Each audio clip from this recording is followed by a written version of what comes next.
नमस्कार। राशि मंथन में आपका स्वागत है। भावानुसार ग्रह फल की श्रृंखला हमारी जारी है और हम अंतिम ग्रह जो है उस पर चल रहे हैं। उसका एक भाग हम कर चुके हैं और आज दूसरा भाग हम लेके आए हैं। यानी केतु जो है वो पंचम भाव, षष्ठ भाव, सप्तम भाव और अष्टम भाव इनमें बैठा हो तो क्या परिणाम देगा, उसकी चर्चा या वो वीडियो हम लेके आए हैं।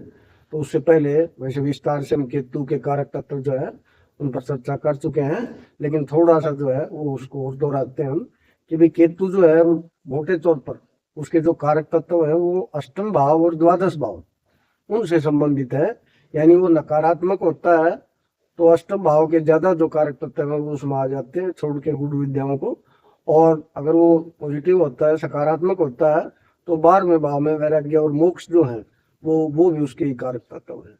यानी एक प्रकार से देखा जाए, क्योंकि केतु जो है वो धड़ है, उसका जो है ऊपर का हिस्सा यानी सिर वाला हिस्सा नहीं है, तो ये प्रतीकात्मक भी है कि भाई सिर नहीं होना इसका मतलब बुद्धि नहीं होना, सिर्फ हृदय होना, यानी अहंकार नहीं होना। यानी राहु के पास सिर्फ अहंकार होता है और आसक्ति होती है, अटैचमेंट होती है। और केतु के पास जो है निरंकार अहंकार या अहंकार शून्य भी उसको कह सकते हैं, अहंकार मुक्त भी कह सकते हैं, और अनासक्ति यानी डिटैचमेंट। तो ये इन दोनों में फर्क है और इसीलिए मोक्ष की तरफ ले जाता है, क्योंकि अहंकार शून्य हुए बगैर जो है परमात्मा को नहीं पाया जा सकता। जब तक मैं बरकरार रहती है तब तक परमात्मा नहीं मिलता। और इसीलिए केतु जो है वो मोक्ष तक पहुंचा सकता है, क्योंकि उसके पास अहंकार नहीं होता।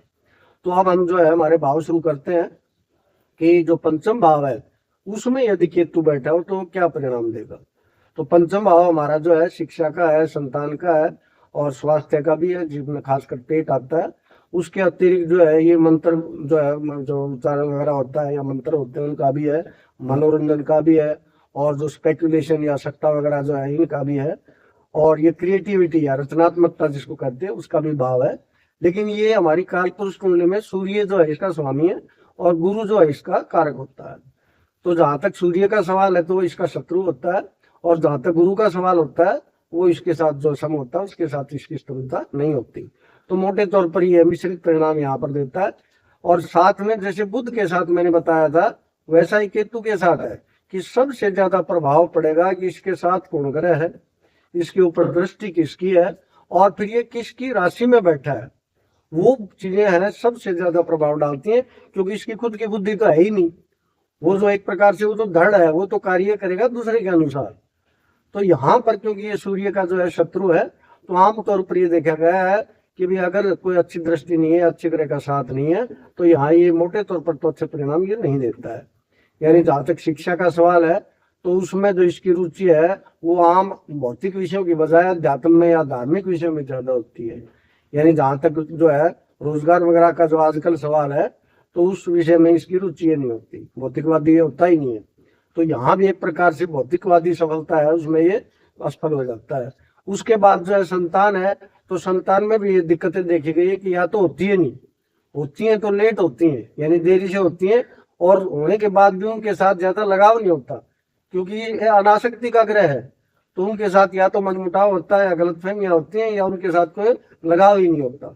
और स्वास्थ्य के मामले में भी ये ज्यादा जो है, क्योंकि ये इसके मंगल की तरह से, कुछ की तरह से काम करता है, तो ये गर्मी देता है पेट में, और उसके कारण से जो है पेट की दिक्कतें इसको कोई न कोई रहती है। हाँ, इसमें जरूर देखा गया भाई जो स्पेकुलेशन है, सट्टा वगैरह है, इसमें कई बार ये लाभ देता देखा गया है। और रचनात्मकता का जहाँ सवाल है तो ये अलग प्रकार की इसकी रचनात्मकता है। यानी आम जिसको स्किल बोलते हैं हम, कौशल जिसको बोलते हैं, तो विचित्र प्रकार की चीजों में इसका कौशल जो है वो होना संभव है। तो यहाँ हम इसको मिश्रित फल देता हुआ जो है वो देख सकते हैं। अब आते हैं षष्ठ भाव के ऊपर। तो जैसा राहु ये करता है या शनि करता है, छठे भाव में अच्छा परिणाम देता है। यानी तीसरा, छठा, 10वां, 11वां जो उपचय भाव है हमारे, तो उसमें ये भी जो है राहु की तरह, शनि की तरह बहुत अच्छे परिणाम देता है। ये ऋण, रोग, रिपु इन तीनों से ये मुक्त रखता है, क्योंकि अहंकार तो इसमें है ही नहीं।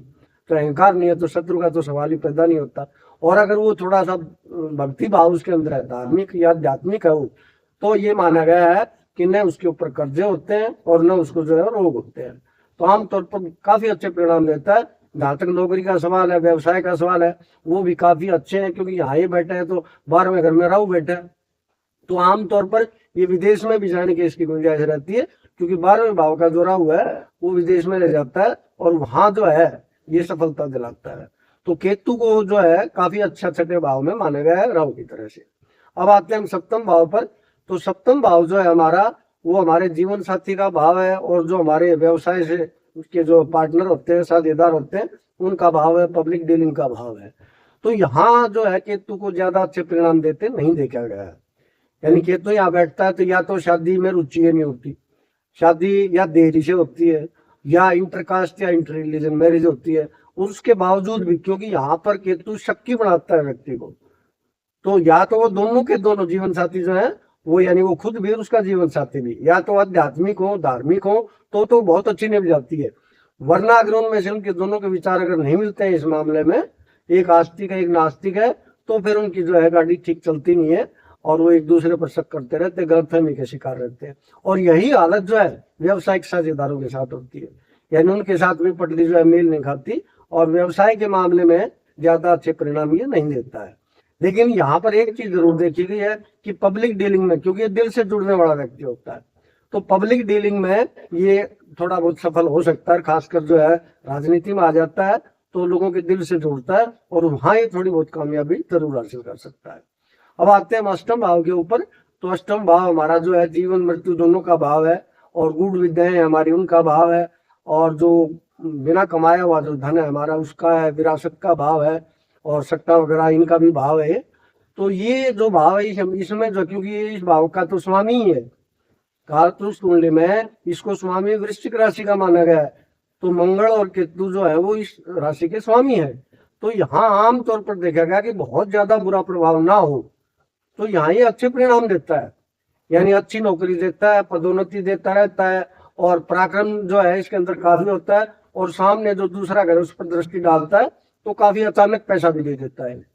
तो यहाँ हर दृष्टि से ये अच्छे परिणाम देता है। एक चीज में जरूर देखा गया कि बीमारियां जो होती हैं इसको, और वो भी दुष्प्रभाव हो, तो वो बीमारियां क्रोनिक डिजीज होती हैं उसको, और इसकी जो विशेष बीमारियां हैं वो एक तो चर्म रोग है, तो लंबी बीमारियां होती हैं, उम्र भर चलती हैं, और एक क्षय रोग जो है वो भी है, या उच्छिन्न अंगों की कोई जो बीमारियां, तो तमाम उम्र वो चलती है, उन्हीं के कारण फिर जो है उसकी मृत्यु होती है। अगर ये अच्छे प्रभाव में है तो ये बहुत शांति की जो है, बिल्कुल सोते सोते जो है इसकी मृत्यु होती है।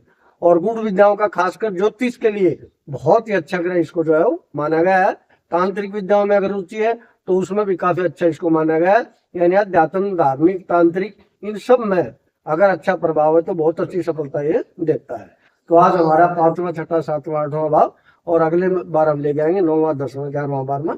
नमस्कार।